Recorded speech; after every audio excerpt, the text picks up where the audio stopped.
Going on, guys? ChaseWins.com, Venture Sports Consulting. Happy Saturday, everyone. Hope everyone had a good Friday into their work week and kicked off a good weekend. Let's get on a recap.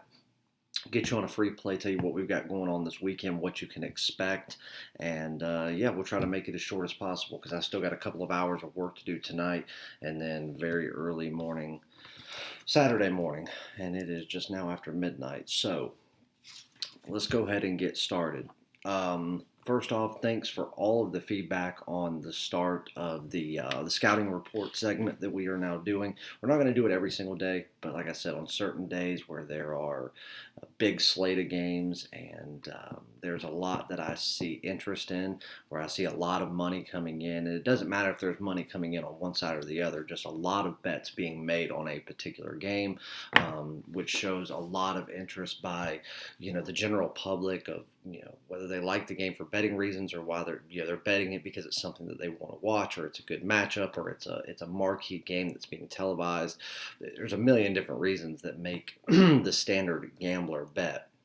And so that's what I'll break down and give you my thoughts on it, pros, cons, so on and so forth. So we did that. We had episodes 1 and 2 go on Thursday. We broke down the Twins game, which ended up getting postponed. So not much you could do there, but we'll get into that in just a second. And then broke down the Braves and the Marlins game.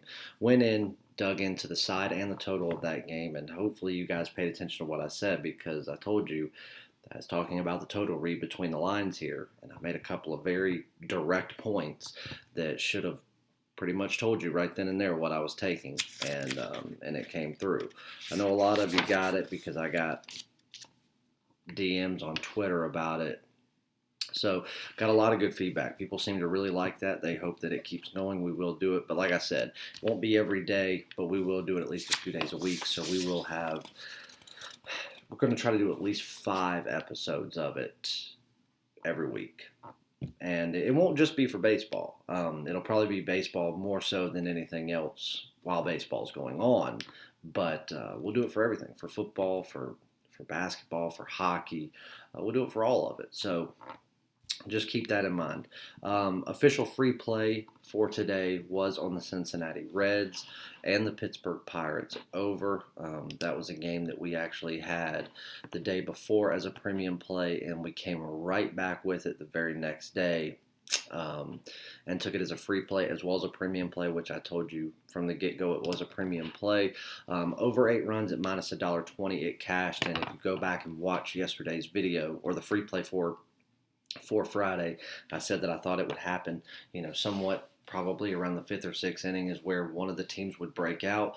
Like Pittsburgh did on Thursday, I said that I thought the roles would reverse and it would be the Reds on Friday.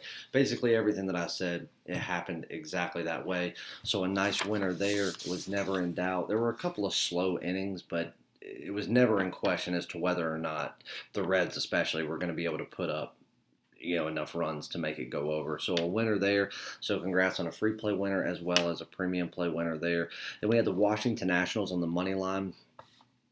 This one, we did it in game 2. Obviously, game 1 really wasn't a full game. It was a makeup game from last week where they ended up getting rained out in the 6th. So all they did was just make up the final 3 and a third inning. We had Strasburg and Malone going to the mound, did a very nice write-up for this game, and again, basically everything I said happened. How the Nationals crushed left-handed pitchers, how Strasburg was going to bounce back from a not-so-lovely first start, and they took care of business, absolutely crushed the Orioles in that game. So another winner there. Then we had the Braves and the Marlins over 8.5 runs at minus $1.10. That was a nice winner there. And we had the Los Angeles Dodgers. Now, this one was a little bit chalky. It was $1.60. I did not like that. And I even said that in my write-up, that it was very hard for me to lay money on this game, being that it is as chalky as it was. And the reason I didn't want to lay the run line is because of just what the Angels have been able to do. And I've been the biggest advocate for them. But then, of course, we get into what I loved about the Dodgers in this game. And the Dodgers took care of business pretty handily. Ended up winning, 4-1, I think. And they could have scored more. I didn't watch the last 2 innings, but another easy win there. That makes it a clean 4-0 day. And then on our 5th game, this is a game, we had the Houston Astros on the run line minus $1.10. Now, I told everybody to mark their starting pitchers in this game as Valdez and Kikuchi. Kikuchi ended up getting pulled with, I mean, probably only about 30 minutes before game time when it was made official. So it didn't give me enough time to go through and let every client know that, hey, I still like the game. Because what made no sense, I understand why Seattle did it.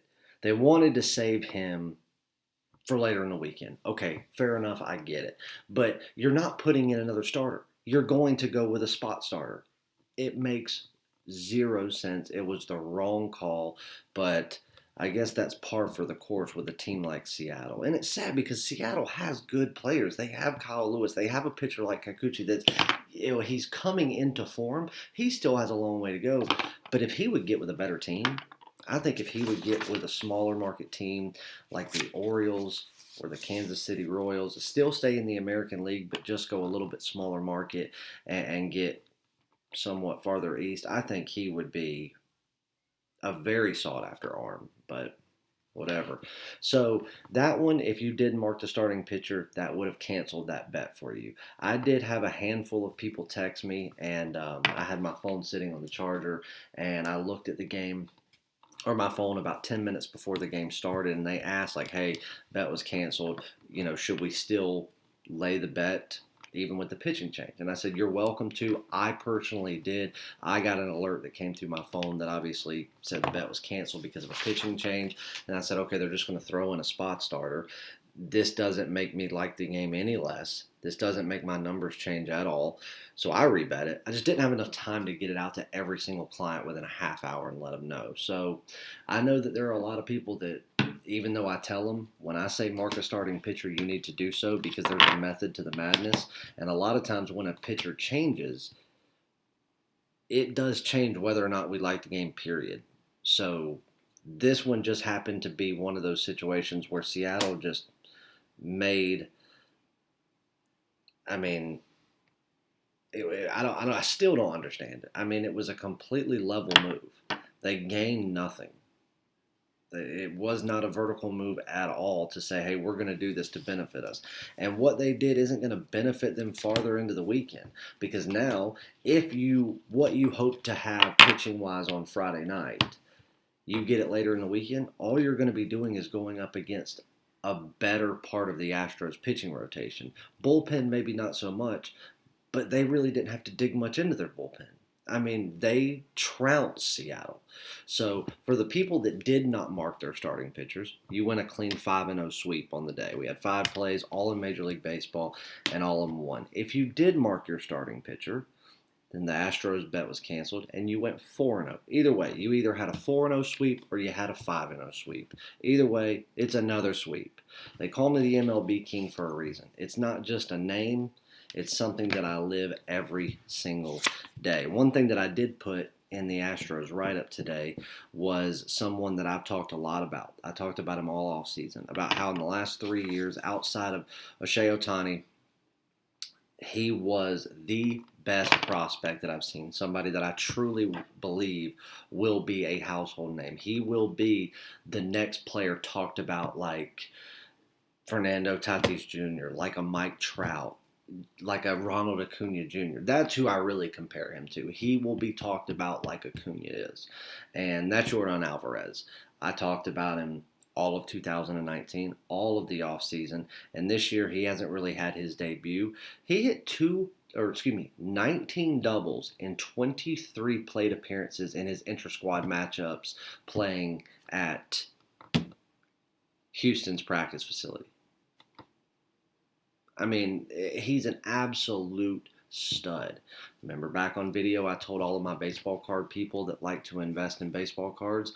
A lot of them call me and want to know the prospects that I'm looking at because I buy cards so early. And if I have somebody that I really like that I see the potential in, I buy mass quantities of their rookie cards and any short print cards that I can.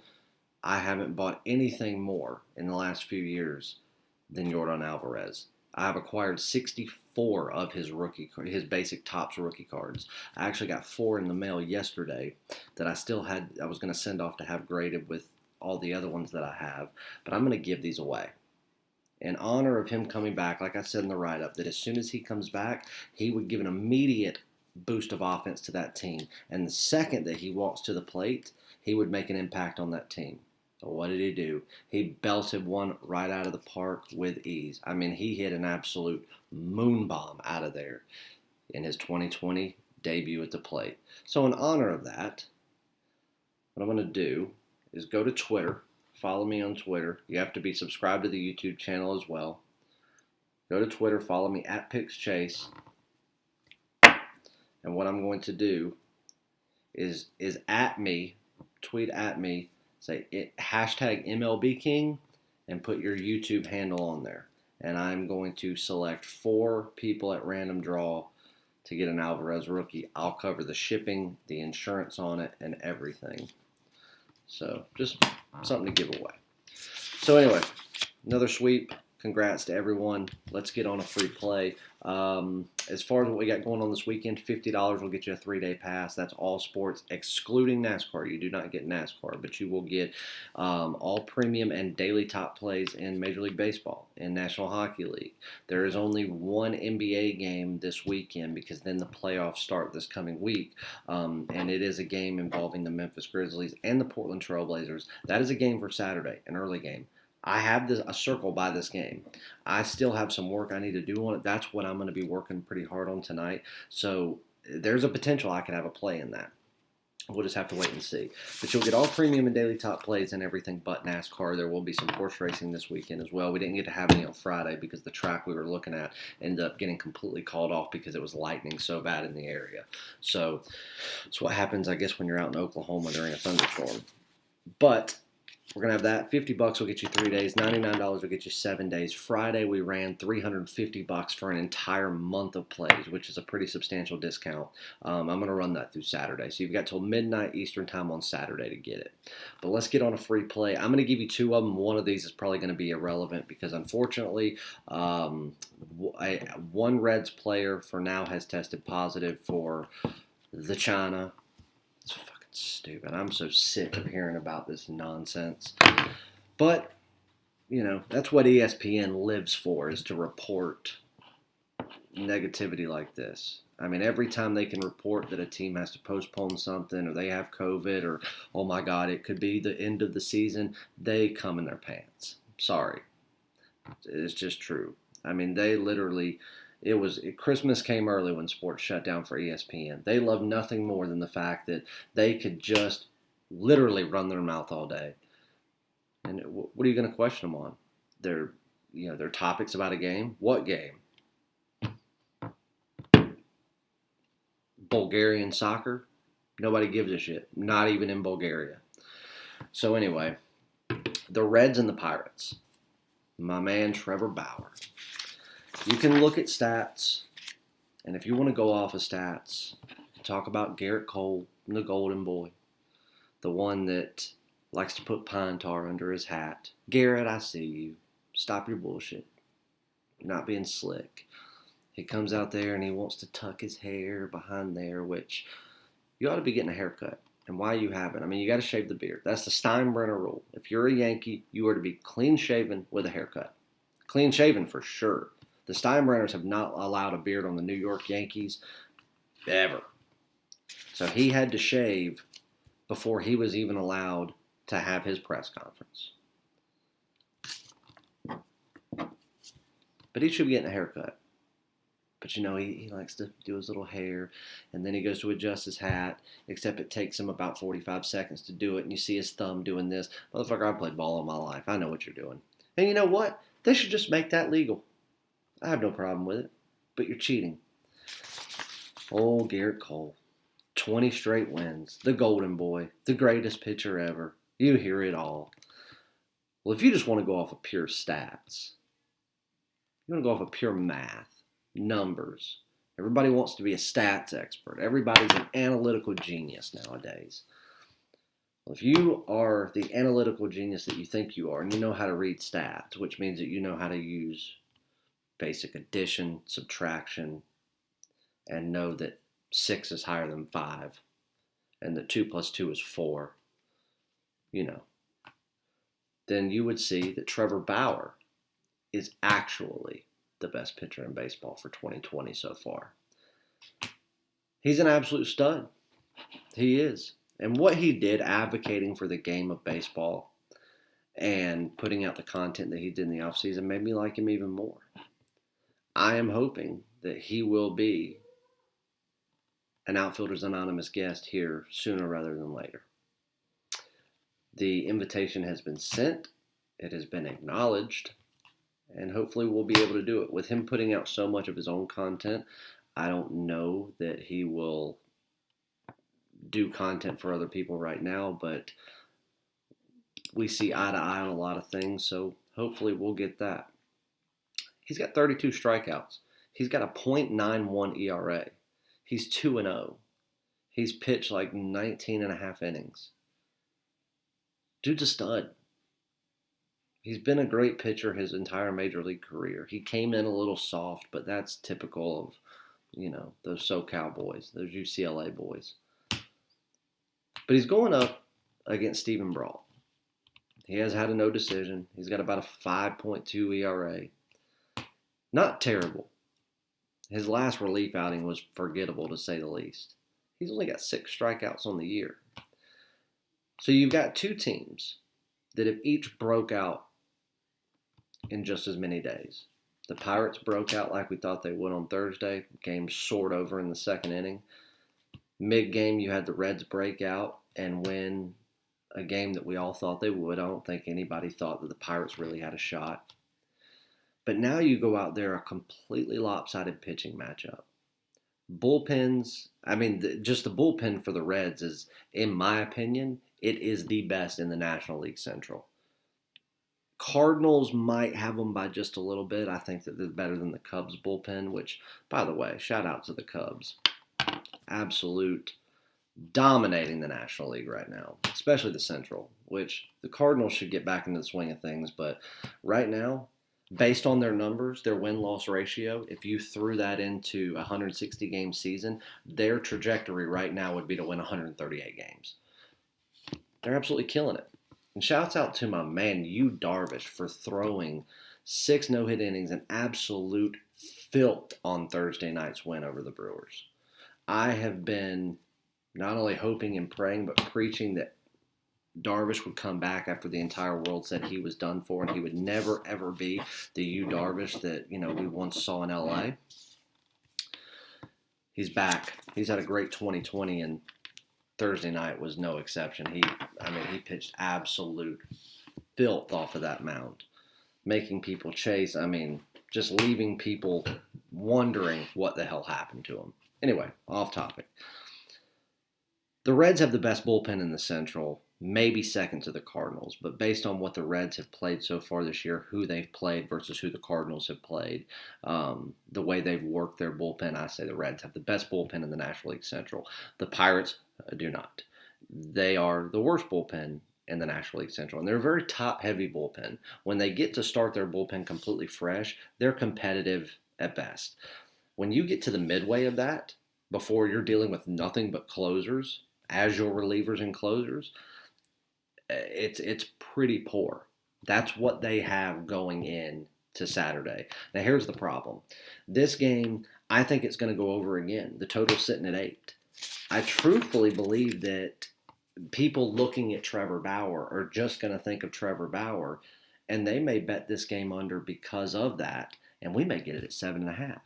But if smart people go out there and look at the type of run support that Bauer gets, plus the fact that Brault he's just a guy on the mound at this point, and Pittsburgh bullpen is trash, and the position that their bullpen is going to be taking over in this game, relievers and closers, that it's the worst that it could possibly be, then over would be the only thing that you could go with. So here's a premium play for you. Something that, truth be told, if it goes down to 7.5, I'd take it as a top play.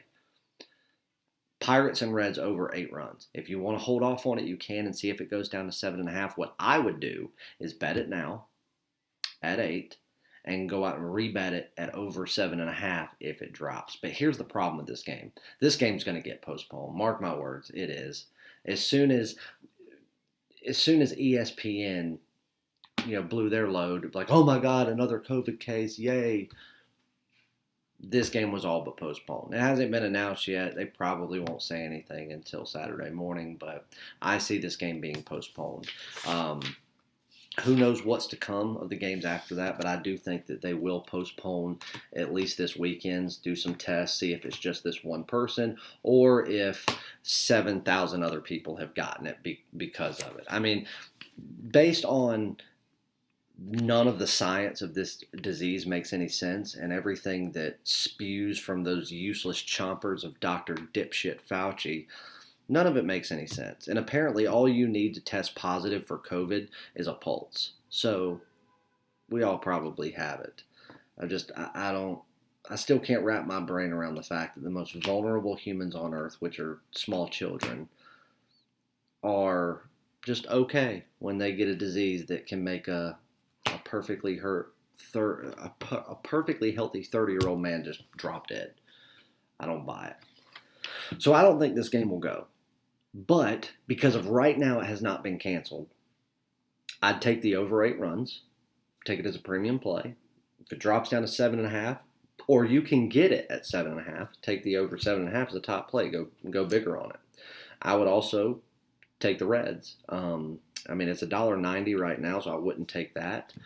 I would, 5 Dimes has got it at reduced juice at 180. I still wouldn't take that. You can get it at plus $1.05, which is very generous on the run line. So you could take a small wager on the Reds run line plus $1.05.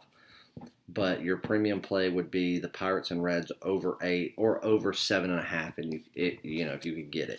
If you wait too long and this game doesn't get canceled and you get over under 8.5, then you drop down and then you want to make a smaller wager on it. But at 8 runs, I like the over as a premium play, just like I have the last 2 days, and at 7.5, I like it as a daily top play. So do what you will with that, but that game probably won't go. So might as well bet it now before anything changes. And then if it gets canceled, it just is what it is. So your official free play, I'm going to go with the Minnesota Twins. Now the Minnesota Twins have a makeup game. So they have 2 games going on Saturday, weather permitting, because Friday night's game got pushed back. It was a game that I broke down in episode 1 of the scouting report. So what I want you to do is click the link in the description of this video. There's about a 5-minute breakdown of that game that I want you to watch, because I'm not going to get into it. That same game, game 1, let me just double check the time on it. It goes at 1:35 p.m. if nothing changes. Jake Odorizzi's on the mound. Jacob Junis is still the one that is marked as he was for Friday, but this is what I see happening. If you look at game two that goes at like 7:30 that night, the Twins' money line is already sitting at minus 185. And here's why I think they're doing this.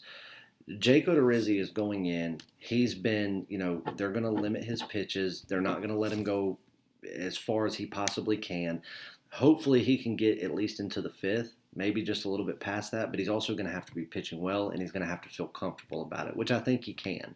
Junis being on the other side of the mound didn't really worry me very much, but what I believe is going to happen, because they are going to play a doubleheader, is I believe that to try to salvage some bullpen arms and try to salvage a closer out of game 1 to be able to have it in game 2 where they're not so depleted and have nothing to go into Sunday with, I think they're going to put in and do a tandem start and let a spot starter go in on Saturday. Now, nothing is saying that yet. Right now it just says Junis and Odorizzi, and I don't think you'll see anything until mid-morning Saturday. And you may not see anything. For all I know, I could be completely wrong. I just don't think that I am. I know the way Kansas City does things. I know the way these American League teams like to do it. And when these tandem spot starts are becoming more and more of a regular occurrence, when you have a doubleheader, it's almost inevitable.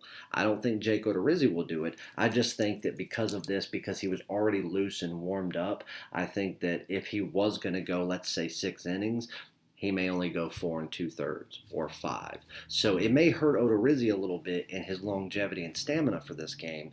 But the Twins' bullpen's in an okay situation in this game. And in game 1, I don't think that they're going to have to do a lot, I don't think they're going to have to burn through a lot of arms. I think game 2 would be the game where the Twins may be a little more conservative depending on what they think they have to worry about on Sunday.